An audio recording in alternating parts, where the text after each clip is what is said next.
आज की क्लास में शुरू करने जा रहे हैं कम्युनिकेशन का एक नया टॉपिक जिसका नाम है अवाचिक, गैरवाचिक या अशाब्दिक संप्रेषण। इसकी पिछली वाली जो क्लास हमने बनाई थी वो वाचिक या शाब्दिक संप्रेषण पे थी, जिसमें क्या है हमने जो वाचिक संप्रेषण के जितने प्रकार हैं उनके बारे में चर्चा की, फिर उसके क्या लाभ हैं, क्या हानियाँ हैं, उनके बारे में जाना। ठीक है, तो आज की जो क्लास है उसमें क्या है अवाचिक, गैरवाचिक या अशाब्दिक संप्रेषण के विषय में क्या है हम लोग संक्षेप में जानेंगे। तो जैसे शब्द से स्पष्ट हो रहा है अवाचिक, गैरवाचिक या अशाब्दिक, यानी कि जिसमें क्या है बिना शब्दों के, बिना बोलकर संप्रेषण किया जाए। किसके माध्यम से किया जाएगा? संकेतों के माध्यम से तो किया जाएगा, है ना। तो वो क्या कहलाएगा? आपका अवाचिक संप्रेषण कहला जाएगा। ठीक है, तो इस प्रकार के संप्रेषण में किसी प्रकार की भाषागत शब्दों का प्रयोग नहीं होता है। वही बात की जा रही है कि इस प्रकार का जो संप्रेषण होता है इसमें क्या है हम किसी भाषा का प्रयोग नहीं करते। ठीक, तो इसमें सबसे अच्छा उदाहरण मैंने आपको कई बार क्लास में बताया है, जैसे घर पे मेहमान आ जाते हैं तो मम्मी पापा आपको डांट नहीं पाते, तो वो क्या है वो इशारों में आपको समझा देते हैं कि शोर मत मचाओ। तो वो बात यहाँ पर कही गई है। ठीक है, तो इसके अंतर्गत चिन्हों, लक्षणों, संकेतों या सूचित चिन्हों का प्रयोग किया जाता है, अर्थात इसमें विचारों, भावनाओं एवं अभिव्यक्तियों को बिना शब्दों के प्रयोग के अर्थात अव्यवस्थित रूप में व्यक्त किया जाता है। यानी कि इसमें संप्रेषण पूरा हो रहा है और जो संप्रेषण कर रहा है और जिसके प्रति कर रहा है उससे सामने वाले को भी पता है कि हमसे क्या चीज़ कही जा रही है। जैसे हमारे भाई बहन होते हैं तो हमें किसी चीज़ के लिए मना किया जाता है पर हम नहीं मान रहे होते हैं। अब परिस्थिति ऐसी होती है ना तो वो हमें किसी से हम डांट सकते हैं ना तो कुछ कह सकते हैं, तो क्या करेंगे या तो वो आपको आंखें दिखाएंगे या इस तरह से उनकी जो बॉडी लैंग्वेज होगी आपको पता चल जाएगा कि मेरी जो दीदी हैं, मेरे जो भैया हैं वो गुस्सा हो रहे हैं तो मुझे ये काम नहीं करना है। तो देखिए इसमें कम्युनिकेशन बराबर हो रहा है। प्रेषक अपनी भावनाओं को व्यक्त कर रहा है कि ये कार्य मत करो, तो जो प्राप्त करता है यानी जो रिसीवर उसे भी पता है कि सामने वाला मुझसे कह क्या रहा है। जैसे हमारा कोई मित्र हो, ठीक है, तो एक होता है ना कि हमें पता है हम क्या बातें कर रहे हैं, भले ही हम काफी लोग बैठे हो ग्रुप में, ठीक है, और कोई बात चल रही हो क्या हम इशारों में बात करें तो उसे और आपको पता रहे कि आपने उससे क्या बात कही, तो ये भी कम्युनिकेशन है। इसमें क्या है भाव भंगिमा, आपकी बॉडी लैंग्वेज क्या बोल रही है, आपकी आंखें क्या बोल रही हैं, तो ये जितने भी संकेतों का इसमें प्रयोग किया जा रहा है वो क्या कहलाएगा? आपका अवाचिक या अशाब्दिक संप्रेषण कहलाएगा। इसमें क्या है बिना बोले, बिना लिखे कम्युनिकेशन किया जा रहा है, इसीलिए इसे कहते हैं सांकेतिक संप्रेषण, यानी संकेतों के माध्यम से,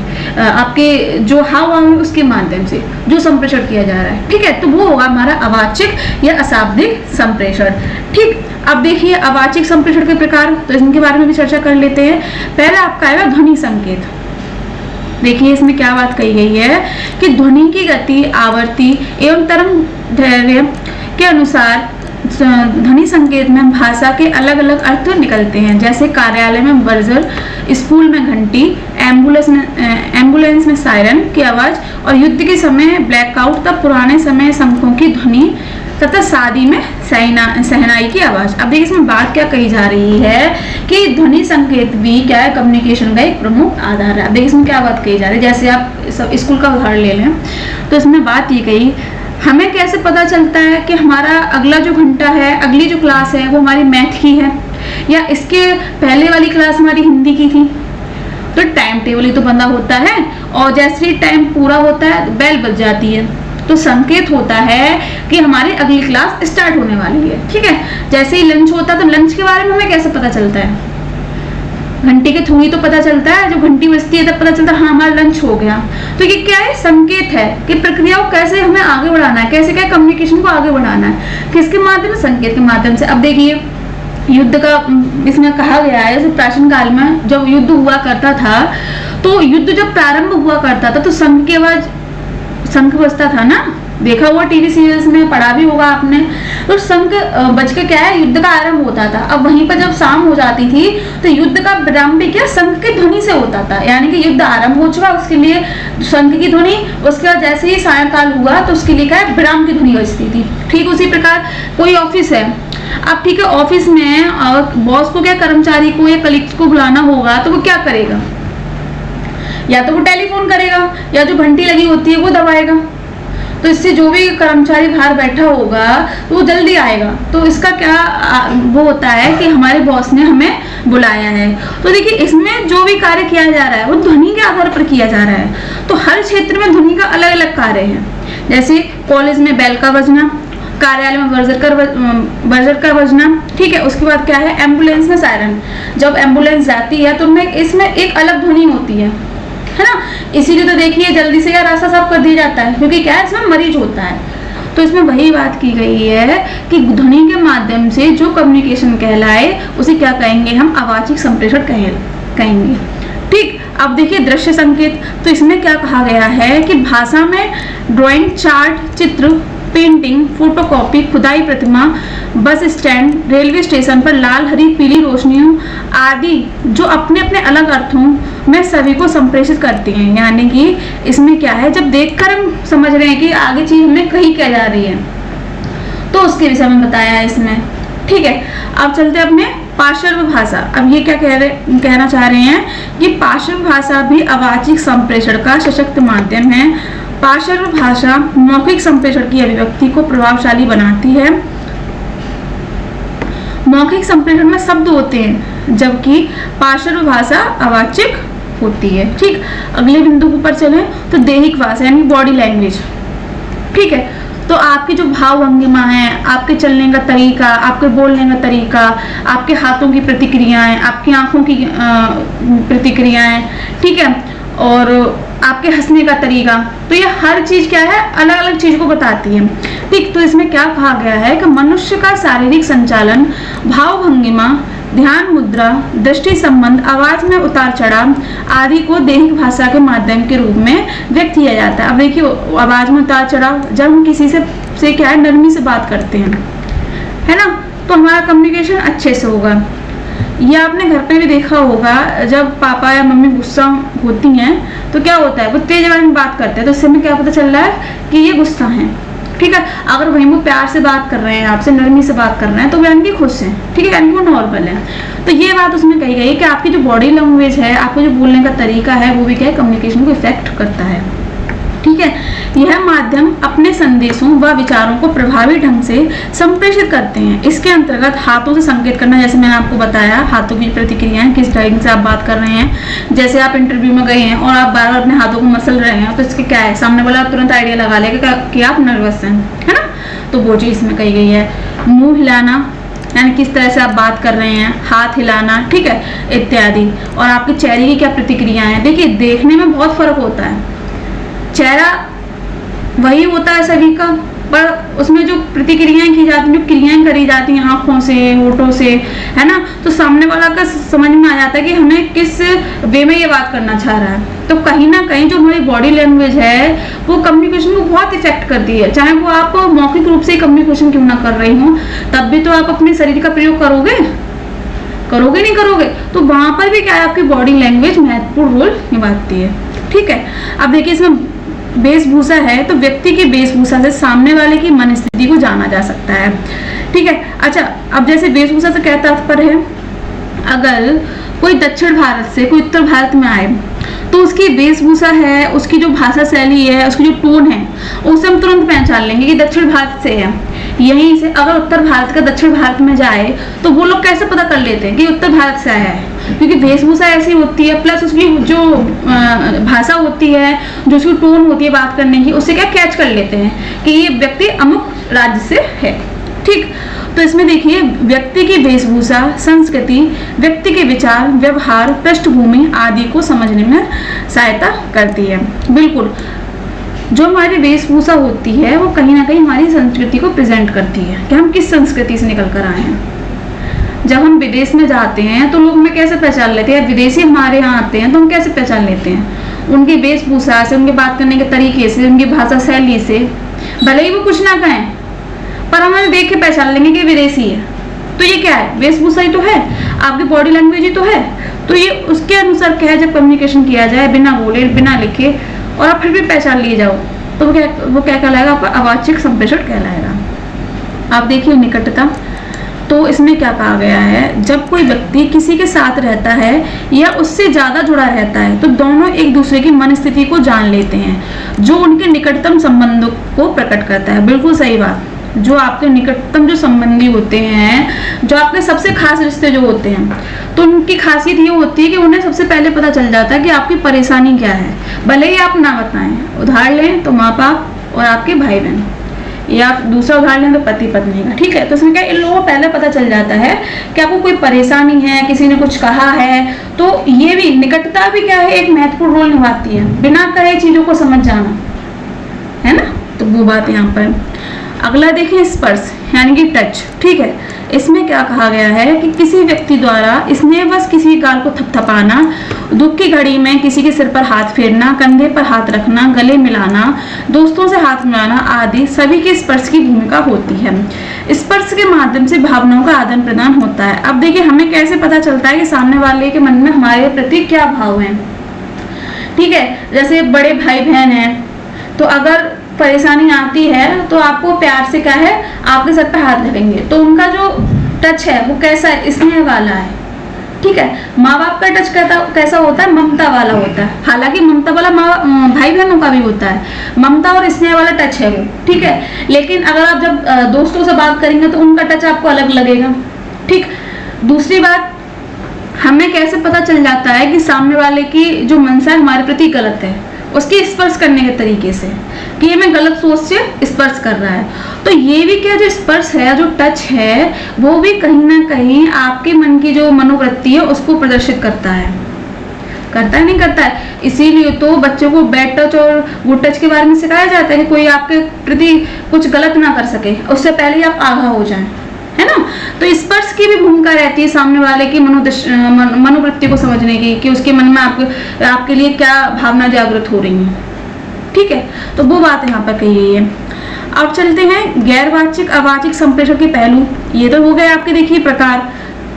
तो आपने इसमें पहला क्या पढ़ा, ध्वनि संकेत, दूसरा आपने दृश्य संकेत, तीसरा पार्श्व भाषा, ठीक है, दैहिक भाषा, वेशभूषा, निकटता, स्पर्श। ये हमारे हो गए अवाची या अशाब्दिक संप्रेषण के प्रकार।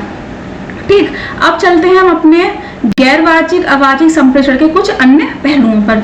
तो देखिए इन पर भी चर्चा कर लेते हैं। कभी कभार क्या होता है कि परीक्षा में पूछ लिए जाते हैं। ठीक है, तो इनको एक नजर देख लेते हैं। तो देखिए पहला जो बिंदु है काइनेसिक्स, तो ये क्या है, तो काइनेसिक्स शरीर की गति एवं उसके संचार की व्याख्या है, जैसे चेहरे का भाव और संकेत जो कि शरीर के किसी भी हिस्से या पूरे शरीर से संबंधित असामान्य व्यवहार और गैरवाचिक संप्रेषण का ही एक प्रकार माना जाता है। इसमें क्या बात कही गई है, जो काइनेसिक्स है ये एक ऐसी प्रक्रिया है जिसमें शरीर की गति एवं उसके संचार की व्याख्या की जाती है कि आप संचार करते समय या कम्युनिकेशन करते समय किस प्रकार से आपकी बॉडी लैंग्वेज कार्य कर रही है, कैसे आप अपनी बात को प्रदर्शित कर रहे हो दूसरे के सामने। ठीक है, तो इसमें देखिए आपके जो चेहरे के भाव, सबसे पहले आपका जो कम्युनिकेशन होता है, अगर आप बोलकर भी कर रहे हैं या आप संकेत के माध्यम से, तो चेहरे के एक्सप्रेशन सबसे जरूरी होते हैं। चोरी पकड़ ली जाते हैं अगर आप दुखी हैं और हंस के दूसरे से बोल रहे हैं, और जो आपके सबसे निकटतम लोग हैं वो तुरंत पहचान लेंगे कि आप दुखी हो। तो वो चीज इसमें कही गई है, जब आप कम्युनिकेशन कर रहे हैं तो आपके शरीर की जो गति है, आप सही से क्या एक्टिविटी कर रहे हो, आपके हाथ किस प्रकार चल रहे हैं, आपके चेहरे पे कौन से भाव आ रहे हैं, आपकी आंखें क्या कह रही हैं, है ना। तो इसमें क्या है, आपका सही कम्युनिकेशन करते समय कौन कौन सी प्रतिक्रियाएं कर रहा है, आप जो सूचना दूसरे को दे रहे हो क्या वो उसके अकॉर्डिंग आपका सही बातें कर रहा है या नहीं कर रहा है। तो इसका अध्ययन किसमें करते हैं, तो काइनेसिक्स में इसका अध्ययन करते हैं। तो ईरान के मनोवैज्ञानिक प्रोफेसर अल्बर्ट मेहराबियन का मानना है कि संप्रेषण के दौरान शब्दों का जो प्रयोग होता है वो सिर्फ 7% ही होता है। समझेंगे यहाँ पे इनका कहना क्या है कि जो शब्दों का प्रयोग है वो 7% ही होता है, जबकि स्वर को बोलने का तरीका यानी कि मौखिक रूप से हम जब कम्युनिकेशन करते हैं तो वो कितना रोल निभाती है, आपका 38%। ठीक है, इसके अलावा जो शरीर की भाव भंगिमा है, आपकी जो बॉडी लैंग्वेज है, उसका प्रतिशत कितना होता है, 50%। ठीक है, तो ये आपका सबसे ज्यादा है। तो इन्होंने क्या कहा है, जो आप कम्युनिकेशन दूसरे से कर रहे हैं, अपने विचारों को रख रहे हैं, तो देखिए उसमें शब्द का प्रयोग सिर्फ आप कितना कर रहे हैं, 7% कर रहे हैं, और बोलने का जो तरीका है उसका प्रयोग कितना हो रहा है आपका, 38% है, और जो आपकी बॉडी लैंग्वेज है उसका प्रयोग 50% है। इसीलिए इन्होंने क्या है 7%, 38% और 50% नियम का नाम दिया, किसे, काइनेसिक्स के नियम को। इसके अगर पूछ लिए जाए प्रतिपादक कौन है, तो प्रोफेसर अल्बर्ट मेहराबियन इसके क्या है, प्रतिपादक हैं, और कहाँ से हैं, ये ईरान से। तो इतना आपको समझ में आया होगा। चलते अपने अगले बिंदु पर, मेटा संप्रेषण। देखिए मेटा कम्युनिकेशन अब क्या है, इसमें क्या बात कही गई है, इसे समझेंगे कि संप्रेषण का मूल उद्देश्य सूचना को गंतव्य तक पहुंचाना होता है। बिल्कुल, प्रेषक अपनी सूचना को क्या है, प्राप्तकर्ता तक पहुंचाना चाह रहा है, तो उसका जो लक्ष्य है कि उसकी जो सूचना है, जिस रूप में उसने व्याख्या की है, जिस रूप में उस संदेश को लिखा है, उसी रूप में वो पहुंच जाए, तो उसका क्या कहलाएगा, गंतव्य कहलाएगा। ठीक है, सूचना सही और गलत दोनों रूपों में पहुंच सकती है, बिल्कुल बात सही है। वस्तुतः संचारक के द्वारा जो संदेश बोला जाता है और प्राप्तकर्ता तक जो संदेश पहुंचता है, उनमें कुछ अंतर हो जाता है। ये बहुत ही अच्छी बात इसमें कही गई है कि लोग बोलते तो कुछ और हैं, पर जब अफवाह उड़ती है ना, तो लोग कुछ इतना अधिक बोल देते हैं, सामने वाला ने इतना बोला ही नहीं होता, उससे ज्यादा बात का उतना वो बना दिया जाता है, और जो प्राप्तकर्ता के पास वो सूचना पहुंचती है तो उसका तब तक तो अर्थ का अनर्थ निकल चुका होता है। ठीक है, तो जो मेटा जो संप्रेषण है, तो उसमें क्या कहा गया है कि जो संप्रेषक के द्वारा जो सूचना पहुंचाई जाती है, जरूरी नहीं कि वो उसी रूप में पहुंचे जो प्रेषक ने भेजी है, उसमें क्या चेंजेस भी आपको देखने को मिलेंगे। ठीक है, तो सभी अशाब्दिक संकेत जैसे बात करने का तरीका, चेहरे की अभिव्यक्ति आदि संदेश को अच्छे ढंग से भी पहुंचा सकते हैं और बुरे ढंग से भी। ऐसी स्थिति को समझने की प्रक्रिया को ही मेटा संप्रेषण कहते हैं। इसमें क्या बात कही गई है, जो कम्युनिकेशन है, जो प्रेषक है वो अपने भावों को, अपने संदेश को प्राप्तकर्ता तक पहुंचा रहा है, तो जरूरी नहीं है कि आप कम्युनिकेशन अच्छे से कर पा रहे हैं, जरूरी नहीं कि आप जो बात पहुंचाना चाह रहे हैं वो उस व्यक्ति तक पहुंच रही है, भले ही वो आपके सामने फेस टू फेस खड़ा हो। पर कभी कभी क्या होता है, हम जो सहज बात भी होती है ना, उसे भी हम जटिल बना देते हैं, तो प्राप्तकर्ता उसका क्या अलग ही अर्थ निकालता है। तो हमें कैसे अपनी बात को दूसरे के सामने रखना है, कैसे उसका प्रभाव ठीक ढंग से पड़े, जो हम उसकी व्याख्या करना चाहते हैं, कैसे उसकी व्याख्या हम सामने वाले के समक्ष करें, तो इसका अध्ययन हम किसमें करेंगे, इसका अध्ययन हम मेटा संप्रेषण में करेंगे। समझ रहे हैं बात को। तो अगला बिंदु देखें तो पैरालिंग्विस्टिक। अब ये क्या है, अब इस पैरालिंग्विस्टिक ये क्या है, तो पैरालिंग्विस्टिक गैरवाचिक संप्रेषण का एक प्रकार है जो कि वक्ता की भाषा, गुणवत्ता व भाषा को कहने के तरीके पर निर्भर करता है। जैसे कई व्यक्ति अपने स्थानीय क्षेत्र की भाषा में बात नहीं करते, लेकिन उसकी भाषा शैली, भाव भंगिमा इत्यादि के आधार पर यह अनुमान लगा लिया जाता है कि वक्ता अमुक क्षेत्र या देश से संबंधित है। इस तरह की भाषा शैली को पैरालिंग्विस्टिक कहते हैं, जो भाषा या वार्ता के साथ चलती रहती है। देखिए इसमें क्या बात कही गई है, जो पैरालिंग्विस्टिक है इसमें बात ये कही गई है कि भले ही जो वक्ता है वो अपनी जो कम्युनिकेशन वो कर रहा है और उसकी क्षेत्रीय भाषा का प्रयोग नहीं कर रहा है, फिर भी जो उसकी टोन होगी ना, हम पहचान लेंगे कि अमुक क्षेत्र से है। जैसे अगर कोई गुजरात साइड का कोई व्यक्ति यूपी में आए, ठीक है, अब वो गुजराती भले ही नहीं बोल रहा है, पर उसकी जो टोन होगी बोलने की, उससे पहचानने में आ जाएगा कि व्यक्ति क्या है, गुजराती है। ऐसे ही कोई उत्तर भारत का राजस्थान साइड जाए या राजस्थान से कोई हमारे साइड आए, तो क्या होगा, हम लोग भले ही अपनी क्षेत्रीय भाषा ना बोलें, पर कुछ शब्द ऐसे होते हैं जो हमारे क्या कहते हैं मुंह पर ही रहते हैं, तो उससे स्पष्ट हो जाता है कि ये व्यक्ति अमुक क्षेत्र से है और ये इसकी क्या है, भाषा शैली है। तो इसका अध्ययन किसमें किया जाता है, आपके पैरालिंग्विस्टिक में। इसमें क्या है, इसमें भाषा और जो वक्ता है उसका अध्ययन किया जाता है। ठीक है, तो इसके आज हमने क्या है, आपको गैरवाचिक संप्रेषण के जो पहलू हैं उसमें पहला हमने आपको बताया काइनेसिक्स, यानी कि इसके अंतर्गत हमने क्या बताया आपको कि जब कम्युनिकेशन किया जाता है तो उसमें आपके भाव, ठीक है, कि आप जो बात कर रहे हैं उसके साथ आपका शरीर कितना एक्टिव है, ठीक है, उसका अध्ययन किसमें किया जाता है? आपके काइनेसिक्स में किया जाता है। तो इसके जो प्रतिपादक थे कौन बताए हमने आपको? प्रोफेसर अल्बर्ट मेहराबियन बताए। इन्होंने क्या है काइनेसिक्स में जो नियम प्रतिपादित किया, इनके अनुसार व्यक्ति अपने भाव को जब प्रदर्शित करता है तो 7% वो सिर्फ शब्दों का यूज करता है, बाकी जो बोलने का तरीका उसका उपयोग कितना करता है? 38% करता है, और उसकी जो भाव भंगिमा है उसका प्रतिशत 50 रहता है। ठीक है, इसीलिए इस नियम को क्या कहते हैं? 7%, 38%, ठीक है, और 50%। ठीक है, तो इसीलिए इस नियम का नाम ये दिया गया। दूसरा बताया मेटा संप्रेषण। तो मेटा संप्रेषण का तात्पर्य क्या है कि जब प्रेषक कोई सूचना प्राप्तकर्ता के बीच भेज रहा है तो वो क्या है? उसकी जांच करेगा कि सूचना सही उसमें गई भी है या नहीं गई है। ठीक है, उसके बाद क्या है? हमने आपको बताया कि पैरालिंग्विस्टिक क्या है। तो पैरालिंग्विस्टिक से तात्पर्य हमने आपको ये बताया कि जब कोई व्यक्ति क्या है अपनी स्थानीय भाषा का प्रयोग नहीं कर रहा है कम्युनिकेशन समय, पर फिर भी क्या है उसकी जो टोन होती है ना, उससे हमें पता लग जाता है, उसकी भाव भंगिमा से पता लग जाता है कि व्यक्ति क्या है अमुक देश से या अमुक क्षेत्र से, अमुक राज्य से संबंध रखता है। ठीक, इसके तो आज की क्लास में हमने अवाच्यक जो संप्रेषण है, अशाब्दिक संप्रेषण कह लें या गैर वाचिक संप्रेषण कह लें, उसमें क्या उसके जो प्रकार है उनके बारे में संक्षेप में जाना, प्लस गैर वाचिक संप्रेषण के जो अन्य पहलू हैं जैसे काइनेसिक, पैरालिंग्विस्टिक हो गया, मेटा संप्रेषण हो गया। ठीक है, तो उनके बारे में भी क्या है हमने संक्षेप में चर्चा की। तो आज की क्लास में क्या है हमने अपने अवाच्यक जो कम्युनिकेशन है उनको पूरा किया है। अगली क्लास में